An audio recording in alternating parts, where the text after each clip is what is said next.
वहीं बीच यूपी से बड़ी खबर आ रही है, जहां जयंत चौधरी ने बड़ा बयान दिया है। एक और बिहार की राजनीति चर्चा में है, वहीं जयंत चौधरी ने सभी अटकलों को खत्म कर दिया है। जयंत एनडीए के साथ जाने की घोषणा कर चुके हैं। जयंत का कहना है कि उनके परिवार को बहुत बड़ा सम्मान मिला है। जयंत चौधरी ने यह बड़ा बयान दिया है, जहां अब एनडीए के साथ जाने की घोषणा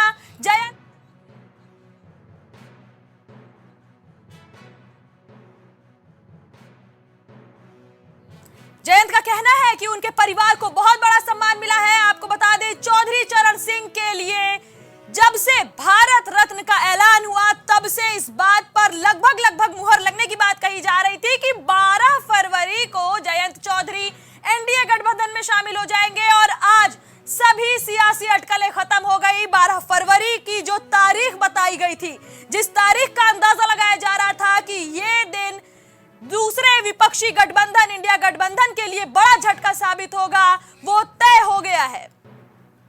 मैंने अपने सभी दल के विधायकों से बातचीत की है और बातचीत कार्यकर्ताओं से की है और उसके बाद ये फैसला लिया। ये फैसले के पीछे ऐसा नहीं है कि कोई बड़ी प्लानिंग रही हो या बहुत समय से हम यही सोचे बैठे हों। बहुत कम समय में, अल्प समय में फैसला हमें लेना पड़ा, परिस्थितियों के कारण लेना पड़ा। और हमने भाव हमारे कुछ अच्छे हैं देश के लिए, अपने लोगों के लिए, कि हम कुछ अच्छा करना चाहते हैं। और जब भारत रत्न से नवाजा गया है, हम सबका मन प्रफुल्लित है। बहुत बड़ा सम्मान सिर्फ मेरे परिवार के का ही नहीं, ये हमारे दल तक सीमित नहीं है। देश के हर कोने में विराजमान जो हमारे किसान हैं, नौजवान हैं, गरीब लोग हैं, ये उनका सम्मान किया। जयंत चौधरी ने एक बार फिर से बड़ा बयान दिया है। इंडिया गठबंधन को बड़ा झटका, वही साफ तौर पर कहें कि सपा को सबसे बड़ा झटका जयंत चौधरी की ओर से मिला है। 2024 लोकसभा चुनाव से पहले एनडीए में जाने की घोषणा कर चुके हैं जयंत चौधरी।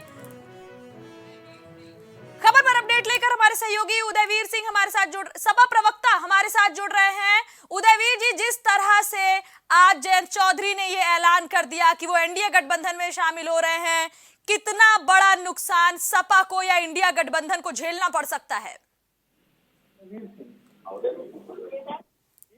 मूल रूप से जयंत चौधरी जी को लोगों के बीच में बताना है कि जिन मुद्दों को लेके वो सपा से जुड़े थे, चाहे वो अग्निवीर योजना हो, टेम्पररी भर्ती जिसमें उनकी घोषणा थी कि मैं समझौता नहीं करूंगा, गन्ने का पेमेंट का सवाल हो, गन्नों के मूल्य का सवाल हो, किसान आंदोलन में जो लोगों की मृत्यु हुई 700 लोगों की, उसका सवाल हो, और जो लोकतंत्र में उनका अपमान हुआ, और बहुत सारे महिला पहलवानों के जो विषय थे जिनको उन्होंने बहुत भावनात्मक रूप से जोड़ रखा था अपने को, तो उन्हें जस्टिफाई करना है कि रातों रात अगर वो गए हैं तो ऐसा क्यों हो गया। और राजनीति में सर गिनने से आने जाने से ज्यादा महत्वपूर्ण होता है कि जो आपको फॉलो करते हैं, जो आपको मानने वाले हैं, आपको वोट करते हैं, आपके साथ रहते हैं, वो आपके जाने से कितना कन्विंस हैं। क्या मूल मुद्दा ये है कि जयंत चौधरी जी के जाने से एनडीए में क्या किसान, पहलवान, बेरोजगार, जिनका आवाज वो बन रहे थे, जिनकी आवाज उठा रहे थे, वो उनसे संतुष्ट हैं या उनका साथ छोड़ देंगे और वो महसूस करेंगे कि भाजपा ज्यादा खराब है, ज्यादा नुकसानदायक है और वो भाजपा के खिलाफ बने रहेंगे। मुझे लगता है कि लोगों के लिए मुद्दे ज्यादा महत्वपूर्ण है, वो अपने मुद्दों पर रहेंगे। जी, उदयवीर जी, ये भी कहना चाहेंगे कि देखिए, पश्चिम में जयंत चौधरी की गहरी पैठ है, लेकिन क्या अब उनके एनडीए में जाने से सपा हो या इंडिया गठबंधन, उनके हाथ से पश्चिम का पूरा जो भी माहौल है वो गड़बड़ा जाएगा? पैठ के विषय नहीं होता। पैठ इसलिए, पैठ को आकलन अपने अपने हिसाब से होता है क्योंकि पैठ है, लेकिन वही चौधरी साहब लगातार जीतते थे, वही चौधरी साहब हार गए, जयंत चौधरी हार गए, पिछली बार बसपा के गठबंधन के बावजूद हार गए। पैठ है या नहीं है, ये जनता जो जुड़ी हुई है आपसे, वो आपकी बात से सहमत है कि नहीं है, इस बात से साबित होता है। मैंने यही कहा कि जो गन्ना किसान हैं, जो बेरोजगार नौजवान हैं, जो 5 साल की भर्ती नहीं चाहता, परमानेंट भर्ती चाहता है, जो पहलवानों का अपमान हुआ, जो जाट आरक्षण के विषय आए, जो भाजपा से लोगों की नाराजगी है, तो क्या इन सबको भूल के लोग जयंत चौधरी जी के साथ भाजपा के साथ चले जाएंगे? मूल बात यह है, और मेरा विश्वास है और समाजवादी पार्टी का विश्वास है कि लोगों के ये मुद्दे उनके लिए ज्यादा महत्वपूर्ण है। और अगर जयंत चौधरी जी ने किसी कारण से, चाहे जो भी मजबूरियां रही हों, क्योंकि समाजवादी पार्टी से उनका अलायंस फाइनल हो गया था, उनको जो सीटें यहाँ से मिली थी उसकी 1/3 सीट बीजेपी चीजों में उनको लोगों को समझाना पड़ेगा कि वो क्यों चले गए। जी और जी लोग नहीं समझेंगे तो पैठ होने के बावजूद उतना लाभ नहीं होगा जितना लोग आकलन कर रहे हैं। जी, इस खबर पर हमारे साथ जुड़ने के लिए आपका धन्यवाद उदयवीर जी।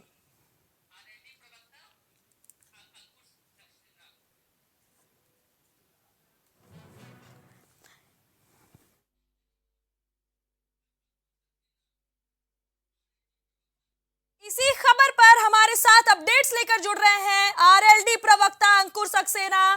अंकुर जी, जिस तरह से आज जयंत चौधरी ने ऐलान कर दिया है एनडीए गठबंधन के साथ जाने का, लगातार सवाल उठ रहे हैं कि जब से चौधरी चरण सिंह के लिए भारत रत्न का ऐलान हुआ तब से सिर्फ जयंत चौधरी का मन बदल गया, इस बात में कहां तक सच्चाई है? देखिए मैम, सबसे बड़ी बात ये है कि जब हमारे राष्ट्रीय अध्यक्ष ने स्वयं इस बात को कह दिया है कि अब वो एनडीए के साथ में हैं, तो उसके लिए किसी भी विशेष वजह की आवश्यकता नहीं है। हमारा केंद्रीय नेतृत्व है जन भावनाओं के अनुरूप और कार्यकर्ताओं और पदाधिकारियों की भावनाओं के अनुरूप। और क्योंकि हमारे चौधरी जयंत सिंह जी ने स्वर्गीय चरण सिंह जी के वंशज भी हैं, उनके अनुयायी भी हैं और चरण सिंह जी की विचारधारा को आम जनता के बीच में ले जाने के लिए निरंतर तत्पर रहे हैं, तो ऐसी स्थिति में उनके द्वारा एनडीए के फेवर में जो भी कार्य किया गया है या बयान दिया गया है, कहीं ना कहीं वो एक बड़ा ऐतिहासिक कार्य है जी। और लगातार यहाँ पर आपके अभी जो समाजवादी पार्टी के प्रवक्ता महोदय लगातार हम लोगों पर कह रहे थे कि अब जन मुद्दों का क्या होगा, तो यहाँ पर ये बात भी स्पष्ट कर दूं कि जब कोई गठबंधन में शामिल होता है तो उसकी अपने कुछ योजनाएं होती हैं जो कि कॉमन मिनिमम प्रोग्राम में फलीभूत होती हैं। मैं ये मानता हूं कि ठीक है, हम लोग राजनीतिक रूप से कहीं ना कहीं हमारी सहभागिता थोड़ा सा 19 या 20 के माध्यम में है, लेकिन हमारा जो कॉमन मिनिमम प्रोग्राम बन रहा है तो उस कॉमन मिनिमम प्रोग्राम में हमारे जो राष्ट्रीय लोकदल के उद्देश्य है, उन उद्देश्यों के आधार पर जन लोक कल्याणकारी योजनाओं को समाहित किया जाएगा और उनको आप देखेंगे कि 2024 में लोकसभा चुनाव के परिणाम के पश्चात जो किसानों के लिए हितकारी फैसले किए जाएंगे वो बड़े ऐतिहासिक होंगे। जी अंकुर जी, अब एक बार आपको फिर से जयंत चौधरी का वो बयान सुनाना चाहते हैं जिस पर सुना, जहां पर एक बार फिर से जयंत चौधरी ये कहते नजर आए कि सभी कार्यकर्ताओं से बात करते हुए ये फैसला लिया गया है और कम समय में परिस्थितियां ऐसी बन गई कि ऐसा फैसला लेना पड़ा। लेकिन इसके बाद जयंत चौधरी ने जिक्र किया एक बार फिर से परिवार को मिलने वाले सम्मान का। तो क्या ये जो सम्मान मिला है जयंत चौधरी को, उनके परिवार को, क्या सिर्फ वही वजह है उनके एनडीए में जाने की? क्योंकि विपक्ष लगातार यही आरोप लगा रहा है। अंकुर जी, आप तक हमारी आवाज पहुंच पा रही है? जी आ रही है। आपको मेरी आवाज मिल रही है? जी जी। देखिए, जयंत जी ने जब सबसे पहले परम श्रद्धेय स्वर्गीय चौधरी चरण सिंह साहब को भारत रत्न का ऐलान किया गया था तो उन्होंने कहा था दिल जीत लिया।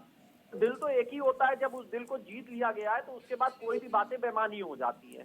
तो ऐसी स्थिति में इसको किसी भी अन्य नजरिए से देखने के मुकाबले कहीं ना कहीं सामान्य स्वीकृति के रूप में देखना है और आम जनमानस के बीच में, आम पदाधिकारियों और कार्यकर्ताओं के बीच में जो हर्षोल्लास का माहौल है उसके आधार पर देखना चाहिए। तो एनडीए में हम लोग चूंकि हमारे लिए सर्वमान्य चौधरी चरण सिंह जी की विचारधारा है, जब हमारी विचारधारा को एनडीए ने सम्मान दिया है तो उस विचारधारा के साथ आगे बढ़ने में कोई बुराई नजर नहीं आती। जी, इस खबर पर हमारे साथ जुड़ने के लिए आपका धन्यवाद अंकुर जी।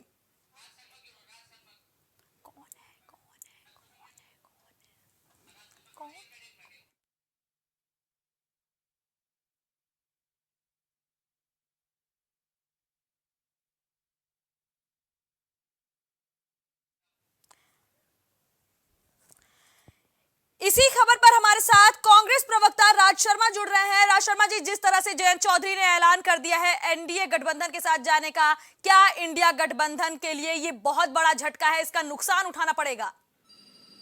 देखिए, मैं सबसे पहली बात कहता हूं, नफा नुकसान तो जनता तय करेगी, लेकिन जो ये जयंत चौधरी जी ने जो अपना स्टेप उठाया, मुझे लगता है कि युवा नेताओं को ऐसा स्टेप नहीं उठाना चाहिए था।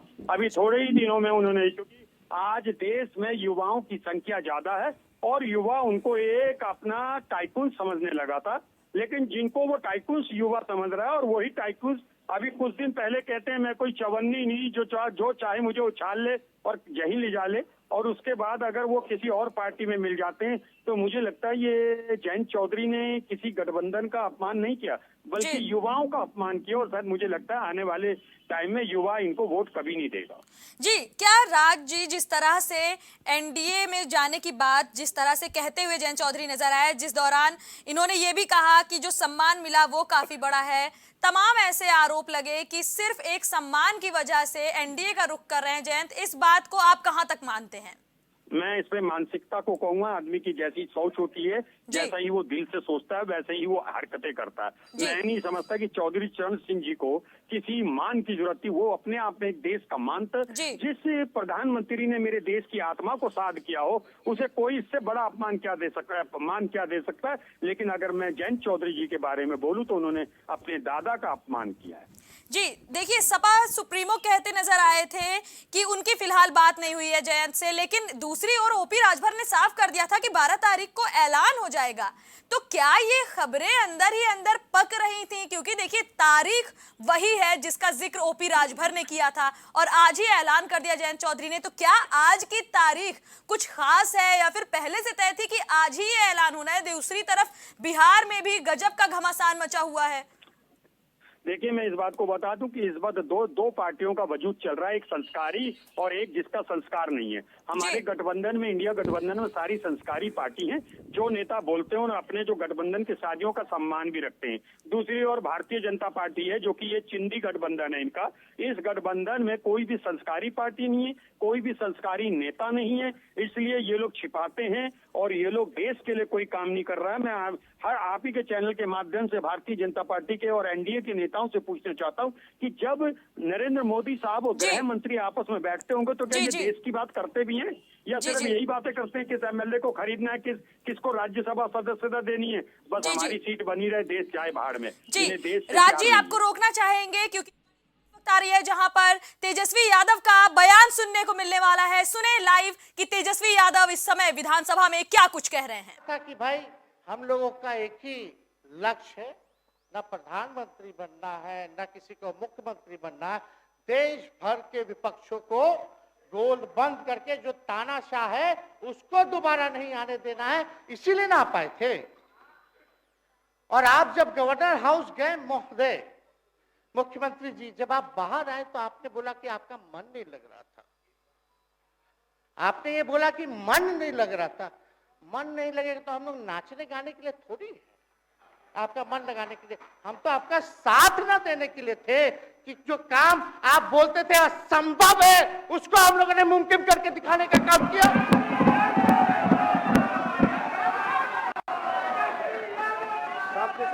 आपने 2020 के चुनाव में क्या कहा था? झूठ मत बोलिएगा। देखिए, हम आप लोग से उम्र में छोटे हैं। अपने बाप के पास से लाएगा, जेल से पैसा लाएगा, नौकरी बांटेगा, और संभव है क्या बोले थे?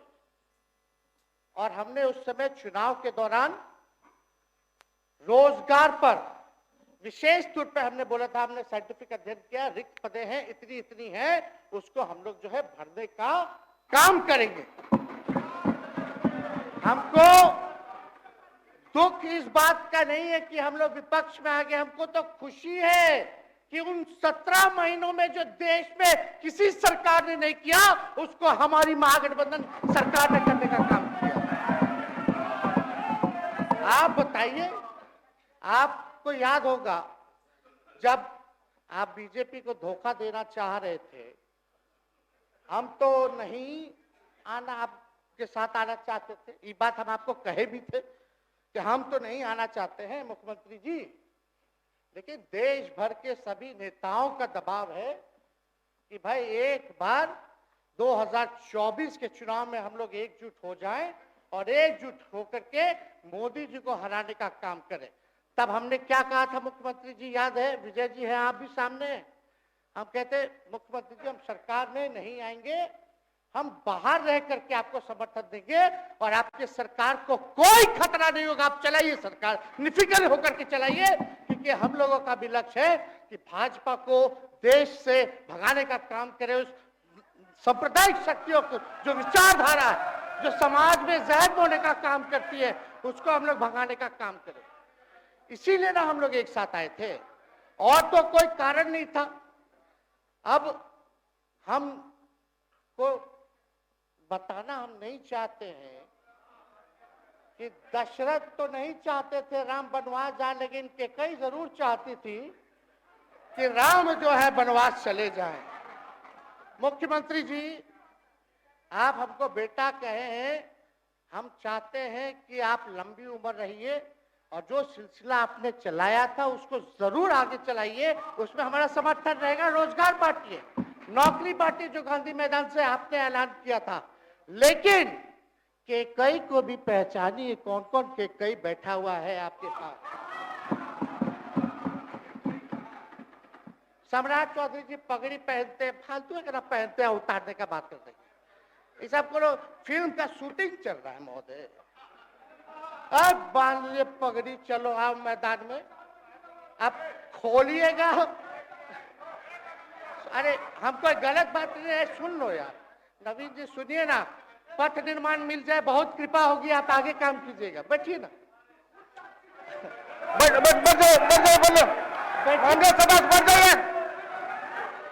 बोलने दीजिए।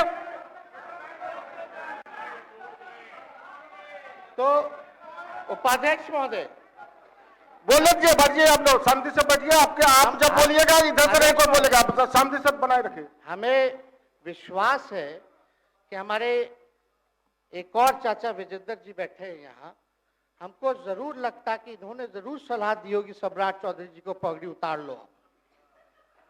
दिए कि नहीं दिए? आप तो हमको सलाह देते थे, हमको पता है आपके मन में भी पीड़ा है, दर्द है, लेकिन आप एकदम अपने नेता के साथ जो निर्णय है उसी में लेते हैं। लेकिन नेता तो निर्णय लेते हैं, साथ देना चाहिए, लेकिन कभी कोई सलाह और एक स्टैंड भी लेना चाहिए कि कोई गलत निर्णय ना हो। इससे नेता का ही नुकसान होगा, इससे नेता का ही नुकसान होगा। तो इस बात की तो हमको चिंता रहेगी। अभी सम्राट चौधरी जी क्या क्या बोलते थे उस पर हम नहीं जाना चाहेंगे, लेकिन सम्राट चौधरी जी के पिता भी हमारे दल में रहे हैं, और उनका शब्द मुख्यमंत्री जी के लिए क्या क्या रहा है वो हम यहाँ नहीं बताना चाहते। आपके भी दिल में है, आपके भी कान में है, आप लोगों के भी होश में है, और पूरा बिहार बच्चा बच्चा से पूछ लीजिए कि हम कोई ऐसा बोल, सुन लीजिए ना, अरे सुन तो लो भाई। किसी भी बिहार में बच्चा बच्चा से पूछ लीजिए कि क्या होने जाएगा, नीतीश जी पे भरोसा है कि नहीं है, वो क्या क्या शब्द का प्रयोग करेगी जो हम लेना नहीं चाहते। और मोदी जी का गारंटी तो बहुत मजबूत वाला गारंटी है। ए मोदी जी के गारंटी वालों, क्या मोदी जी गारंटी लेंगे, फिर से पलटेंगे कि नहीं पलटेंगे, जरा बता के दिखा दो, बताइए।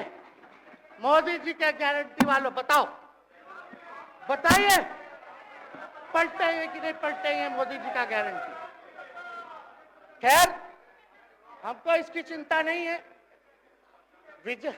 सम्राट चौधरी जी, विजय सिन्हा जी जब जहां चेयर पे थे, व्याकुल मत होइए, खूब जोड़ी है आप लोगों का, कमाल का, लगे रहिए।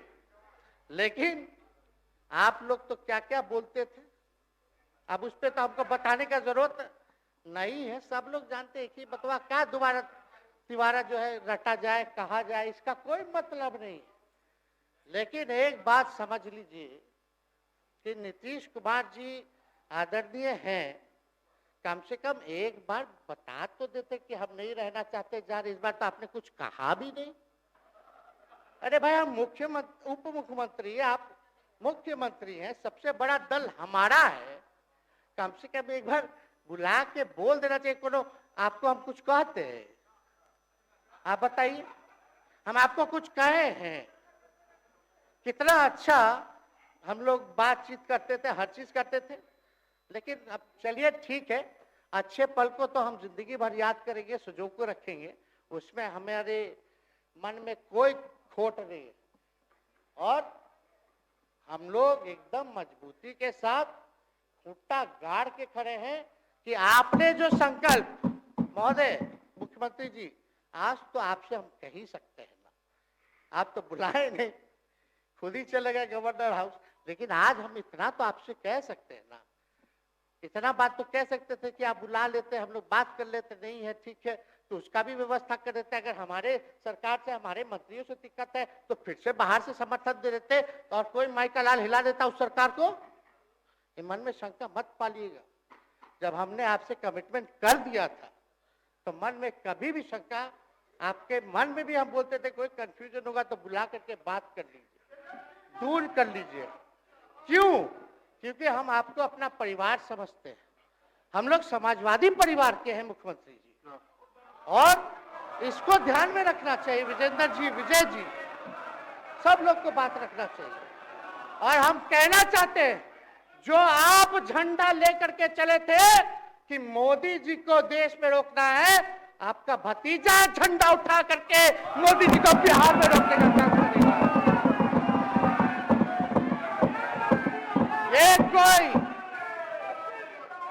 ये कोई पहली बार नहीं है, ये कोई पहली बार नहीं है।